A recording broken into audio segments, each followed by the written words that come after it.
High, কেমন আছেন সবাই? আশা করি ভালো আছেন। আজকে ওয়ার্ডপ্রেস সিরিজের 13তম পর্ব এটি। আজকে আমরা টুলস নিয়ে আলোচনা করব।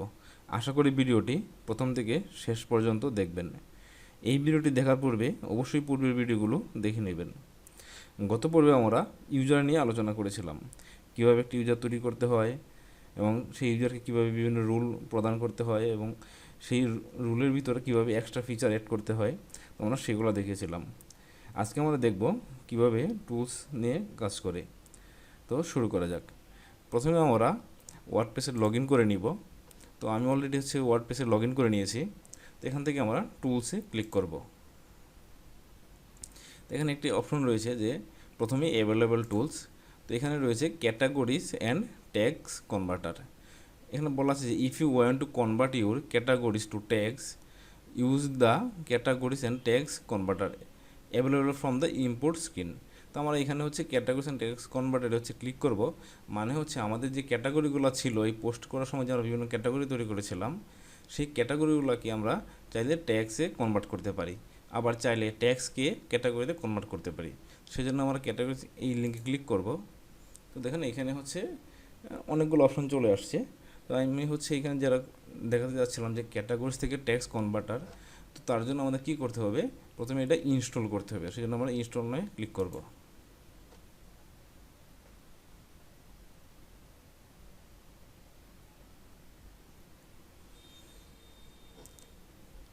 দেখেন আমার এটা কিন্তু ইনস্টল হয়ে গেছে।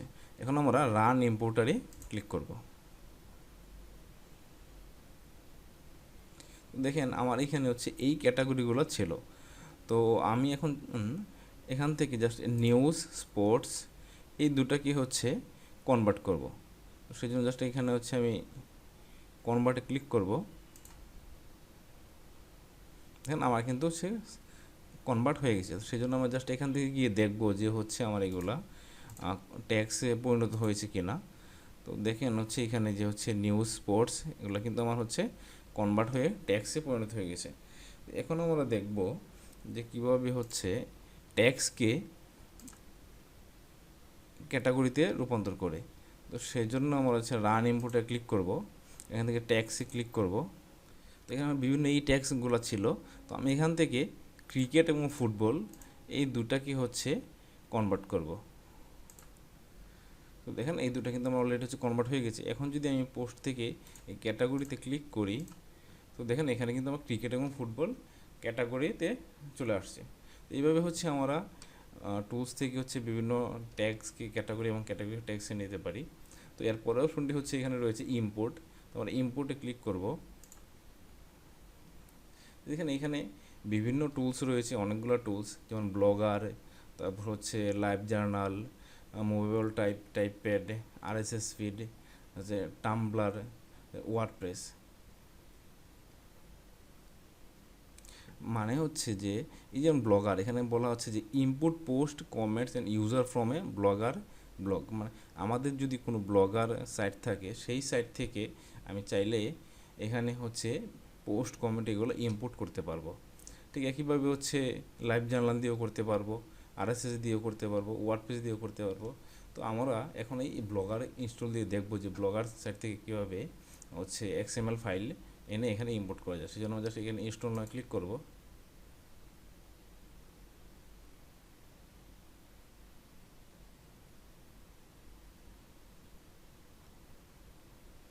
এখানে আমার এটা কিন্তু অলরেডি ইনস্টল হয়ে গেছে। সেজন্য তারপর আমি রান ইম্পোর্টারে ক্লিক করব।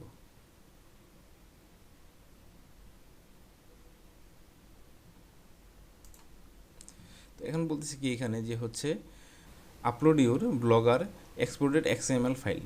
তো আমি অলরেডি একটা XML ফাইল ডাউনলোড করে রেখেছিলাম আমার ব্লগার সাইট থেকে।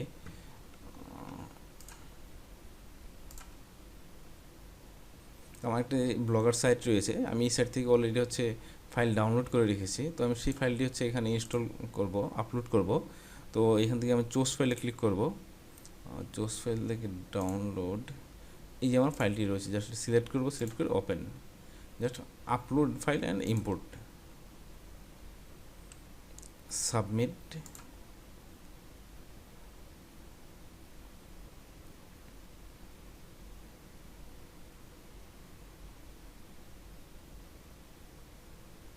সাবমিট হতে একটু সময় নিচ্ছে ইম্পোর্ট হতে, যে পর্যন্ত ইম্পোর্ট না হয় সে পর্যন্ত আমরা একটু অপেক্ষা করব।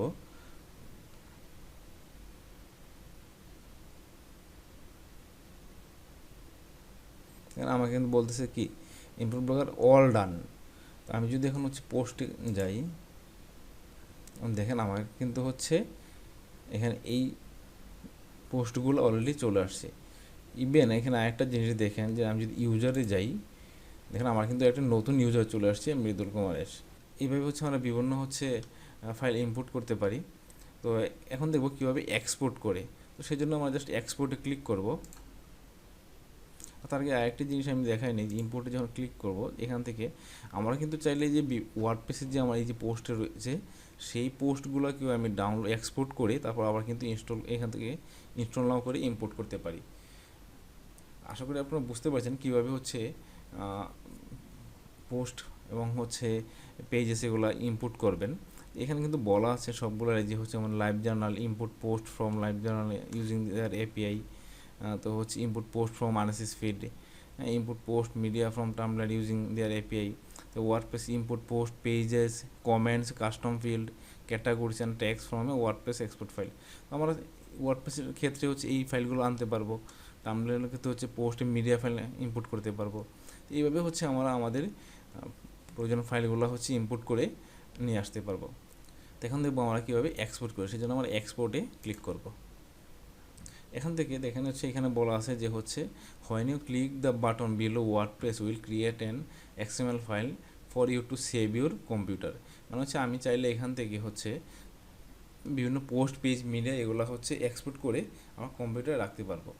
তো আমি এখান থেকে হচ্ছে বলা আছে কি দেখেন this is will contain all of your post page comments custom field terms navigation menu and custom posts. আমরা এই সবগুলো চাইলে একসাথে হচ্ছে ডাউনলোড করতে পারি। আবার আমি যদি চাই যে না শুধু পোস্টগুলো ডাউনলোড করবো সেটাও করতে পারবো। যখন আমি পোস্ট সিলেক্ট করলাম দেখেন সাথে সাথে কিন্তু আমার ক্যাটাগরি চলে আসছে, অথর চলে আসছে। হ্যাঁ, তো কোন ডেট থেকে হচ্ছে কত তারিখ থেকে কত তারিখ সেটা বলা আছে। স্ট্যাটাস কী হবে, পাবলিশ নাকি হচ্ছে ড্রাফট, কোনগুলো আমি হচ্ছে ডাউনলোড করবো এখানে সব কিন্তু আমি সিলেক্ট করতে পারবো। তো এখান থেকে হচ্ছে আমি শুধু হচ্ছে মৃদুল কুমার যেটা আছে এইটা হচ্ছে এই পোস্টগুলো আমি হচ্ছে ডাউনলোড করব। তো সেখানে জাস্ট ডাউনলোড এক্সপোর্ট ফাইলে ক্লিক করব। দেখুন আমার ফাইলটি কিন্তু অলরেডি হচ্ছে ডাউনলোড হয়ে গেছে। তো এইভাবে হচ্ছে ফাইল এক্সপোর্ট করতে হয়। তারপর রয়েছে হচ্ছে সাইট হেলথ। সাইট হেলথে ক্লিক করব। এখানে দেখাচ্ছে কি সাইটের হেলথ। তো হচ্ছে এখানে কিছু আমার একটা ক্রিটিক্যাল ইস্যু রয়েছে এবং হচ্ছে ওরা 4টা রিকমেন্ড ইমপ্রুভ করার জন্য, আমার সাইটটিকে ইমপ্রুভ করার জন্য আরও ভালো করার জন্য 4টা হচ্ছে অপশন রয়েছে। এখানে সিকিউরিটি অপশন রয়েছে একটা সিকিউরিটি অপশন রয়েছে HTTPS। এটা হচ্ছে জাস্ট আমি যেহেতু লোকাল সার্ভারে করতেছি সেই জন্য HTTPSটা আসতেছে। আমি যখন লাইভ সার্ভার নিয়ে কাজ করব তখন আর এই সমস্যাটা আমার হবে না। আর তারপর রয়েছে এক্সপোর্ট পার্সোনাল ডাটা। তো এখানে কোনো ডাটা আসলে আমার নাই ভাবে, সেটা পার্সোনাল ডাটা হচ্ছে কীভাবে এক্সপোর্ট করে, যে অথরের ডাটা হচ্ছে এখানে হচ্ছে এক্সপোর্ট করব সেই অথরের ইমেল অ্যাড্রেস এখানে দিয়ে তার কাছে সেন্ড রিকোয়েস্ট পাঠাতে এবং সেই জন্য এটা কনফার্ম করবে, তখন হচ্ছে সেখানে ডাটাগুলো তার ইমেলে চলে যাবে। একইভাবে হচ্ছে ইরেজ পার্সোনাল ডাটা, যদি এখানে কোনো ডাটা থাকতো সেটা আমি ডাটা একইভাবে হচ্ছে ইরেজ করে নিতে পারতাম। এখানে সবচেয়ে গুরুত্বপূর্ণ জিনিস হলো হচ্ছে ইম্পোর্ট এক্সপোর্ট এবং হচ্ছে টুলস, তারপর হচ্ছে site health. Export personal data এবং ইরেজ পার্সোনাল ডাটা এগুলো বেশি একটা প্রয়োজন হয় না। তো আশা করি আপনারা বুঝতে পারছেন কীভাবে হচ্ছে আমাদের হচ্ছে বিভিন্ন ফাইল ইম্পোর্ট করব, এক্সপোর্ট করব এবং হচ্ছে ক্যাটাগরি থেকে ট্যাক্স বা হচ্ছে ট্যাক্সকে ক্যাটাগরিতে কীভাবে কনভার্ট করব। তো তাহলে আজকে এখানেই শেষ করছি। দেখা হবে পরবর্তী ভিডিওতে। আরেকটি কথা, পরবর্তী ভিডিও পেতে অবশ্যই চ্যানেলটি সাবস্ক্রাইব করে রাখবেন।